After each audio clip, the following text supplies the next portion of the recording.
Bonjour à tous, c'est Dr Jonas Croissant, prédicateur, enseignant de la Bible et éditeur en chef de connaîtrepourvivre.com, site d'enseignement chrétien. Merci de nous retrouver pour ce nouvel épisode de l'ecclésiologie biblique et nous allons voir la question suivante. Qu'est-ce que la Sainte Seine ? Nous commençons une mini-série sur la Sainte Seine dans le grand thème de l'ecclésiologie biblique. Alors, la Sainte Seine fut instituée par Jésus-Christ.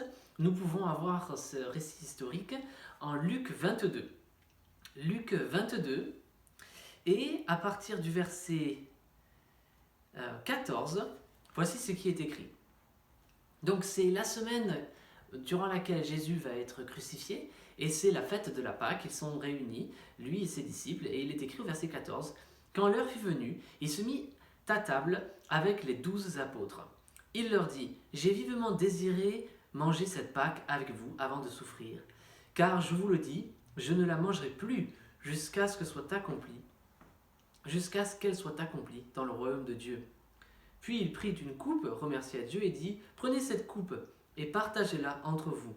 Car je vous le dis désormais, je ne boirai plus du fruit de la vigne jusqu'à ce que le royaume de Dieu soit venu. » Ensuite il prit du pain et après avoir remercié Dieu, il le rompit et leur donna en disant, « Ceci est mon corps qui est donné pour vous. Faites ceci en mémoire de moi. » Après le souper, il prit de même la coupe et leur donna en disant, « Cette coupe est la nouvelle alliance en mon sang qui est versée pour vous. »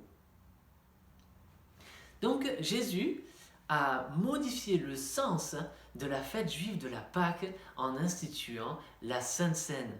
Le mot Seine signifie souper, donc on pourrait parler du repas du Seigneur, comme il est écrit dans 1 Corinthiens. C'est aussi appelé la communion.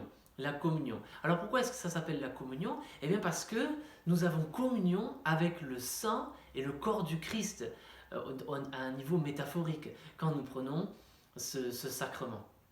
Et nous avons aussi communion les uns avec les autres, comme nous le verrons dans une autre vidéo.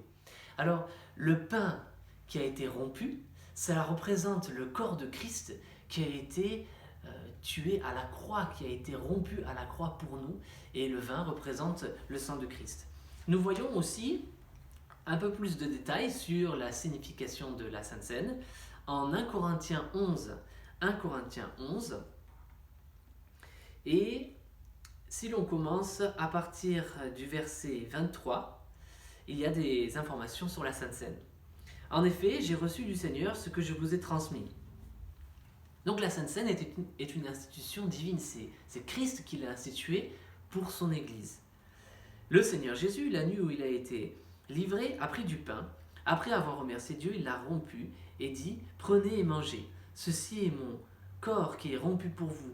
Faites ceci en souvenir de moi, en mémoire de moi. » De même, après le repas, il a pris la coupe et il a dit, « Cette coupe est la nouvelle alliance en mon sang. Faites ceci en mémoire de moi toutes les fois que vous en boirez. En effet, toutes les fois que vous mangez ce pain et que vous buvez cette coupe, vous annoncez la mort du Seigneur jusqu'à ce qu'il vienne. » Donc c'est un sacrement, un des deux sacrements de l'Église. Il y a le baptême et il y a la Sainte Seine, aussi appelée communion. Et la communion représente la mort du Christ. Nous annonçons qu'il est mort pour le péché de tous ceux qui se confient en lui, pour effacer leurs péchés, et il est ressuscité. Et il revient bientôt, lui qui est dans le ciel à la droite du Père. Nous annonçons son retour quand nous prenons la Sainte Seine. C'était une vidéo d'introduction sur la Sainte Seine. J'espère qu'elle vous a encouragé. N'hésitez pas à vous abonner à notre chaîne YouTube, Connaître pour vivre, ou la page Facebook qui porte le même nom.